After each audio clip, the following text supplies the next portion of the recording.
मोनसेनि हाबाफारि हिसाबै नोंथांमोना बबे बबे जायगायावहाय जयैनो हाबाफारि लानाय आरो दिनै फुंनिफ्रायनो जोङो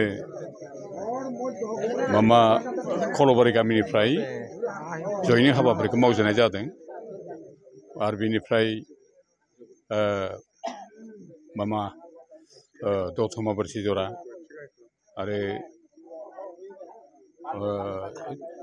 प्रेमनगर बेनिफ्राय खालाइगाव बे खाथि खाला गामिनिफ्राय आरो बे मोनाबिलि समाव जोङो बे आदिबासि गामि धरमपुर 1-2 आरो लोगोसे बे हाल्दिबारि गामियाव गोबां रायजो राजाफ्रा जोंनाव जयनिं लाफैदों। माबायदि अनसायनाय मोनदों रायजो राजानिफ्राय जोङो बिराद मोजां अनसायनाय मोनदों आरो फैगौ समाव जे गासैबो जनगोष्ठिया जोंजों थागोन जों बेखौ दिनै हमदांनो हादों। नोंथांमोननि देरहासारनाया बेसेबां रोखा जाखो दासिमाव? जोंनि देरहासारनाया दासिम सिमाखौ बारबाय, जों देरहागोन। खिन्थु जोंना सानदों मा समाजनि गासै भटखौनो जों मोनजोबब्ला मोजां, ओंखायनो जों बे थांखिखौ लानानै खामानिखौ मावगासिनो। আচ্ছা দাদা গাঁৱৰ নামটো কি? হলদিবাৰী। আমাৰ বিজেপি চৰকাৰ আগেৰ পৰা আমি অনেক ভাল পাইছোঁ আৰু যেহেতু আমাৰ গাঁৱতে কিছু ৰাস্তা ঘাট না আছিলে, কিন্তু আমাৰ ৰাস্তা ঘাটটো বনাই দিছে। বনাই দিয়াৰ পাছত আৰু যে ঠাণ্ডা ছিজনত কম্বল দিছে আৰু গৰম ছিজনত মছাৰি দিছে। এই কাৰণে আমাৰ গাঁৱৰ পাব্লিকবিলাকত সেইকাৰণে আমাৰ মানে বিজেপি চৰকাৰ আমাৰ যেটা আমি কেণ্ডিডেটৰ নামটো বিচাৰিছে, এটাতো কি নাম, মনোৰঞ্জন বৰ্মা, আমাৰ তাকে আমি যোগদান কৰিব অহা ইলেকশ্যনটো। আমাৰ কিমান আমাৰ গাঁৱত মোটামুটি 72 ঘৰ আছে, আমাৰ তাৰ পাব্লিকটো মানে মনোৰঞ্জন বৰ্মাকে আমি ভোটটো যোগদান কৰি দিয়া দিব।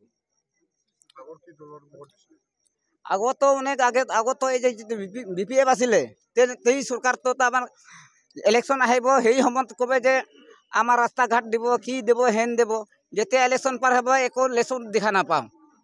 এইকেইটা আমাৰ এটা মনোৰঞ্জন বৰ্মা এতিয়ালৈকে ইলেকশ্যন পোৱা নাই, খেলি নাই, এইবছৰ খেলিয়ে আছে। তাও এই নাখেলা আগতে আমাৰ গাঁৱতে মানে অনেক মানে দিছে আৰু কি সহায় দিছে। এতিয়া কম্বল দিছে, রাস্তা ঘাট বনাই দিছে। আর যদি আমার এটা আর জিতে দিলে আর আমার কালভার্ট আছে, রাস্তা আর ভাল করে বানালে আমি আমার বক্তব্যটা ইমানে শেষ করে লব। নমস্কাৰ, মোৰ নাম শ্ৰী সুন্দৰ টুডু। মই এই ধৰমপুৰ গাঁৱৰ বাসিন্দা হয়, কিন্তু 1979 চনত আমাৰ এই ধৰমপুৰ গাঁৱটো বসবাস কৰি আছোঁ। কিন্তু ইলেকশ্যন হোৱাৰ পিছত আমালোকৰ কেম্পত গৈছিলোঁ, কিন্তু এতিয়া আমাৰ ধৰমপুৰতে থাকোঁ। 2011 চনত ৰিলিজ হৈ আমাৰ এই ধৰমপুৰত আছোঁ, কিন্তু এতিয়ালৈকে আমাৰ এই ধৰমপুৰত কোনো ৰাস্তা ঘাট একো নাই। কিন্তু আগতে আমালোকে বিজেপিক কিবা BPFক ভোট দিছিলোঁ, কিন্তু এখেতৰ লগত ভোট দিয়াৰ পিছত এতিয়ালৈকে আমাৰ গাঁৱত কোনো সুবিধাটো দিয়া নাই। সেইকাৰণে এতিয়া আমালোকে ভাবিছোঁ যে এতিয়া বিজেপি চৰকাৰ আহিছে, বিজেপি চৰকাৰ অহাৰ পিছত এতিয়া ইলেকশ্যন একো হোৱা নাই আৰু কোনো হাই কাজিয়া একো হোৱা নাই, শান্তি শৃংখলাভাৱে চলি আছে।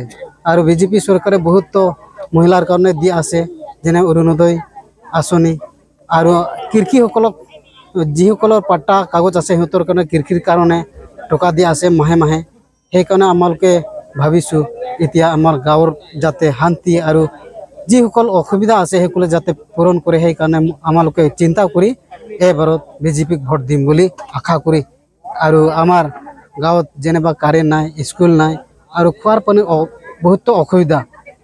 সেইকাৰণে মই আশা কৰিছোঁ ভোট হোৱাৰ আগতে যাতে আমাৰ এই ধৰমপুৰ গাঁৱত এটা বৰিং বহাই আৰু চলাৰ চিষ্টেমত বহাই এইটো আশা কৰি যাতে আমাৰ খোৱা পানীৰ কাৰণে অলপ আগতে ব্যৱস্থা কৰি দিয়ে যেন, সেই আশা কৰি মই এই আমাৰ গাঁৱৰ মোৰ কথাটো ইয়াতে সামৰিলোঁ।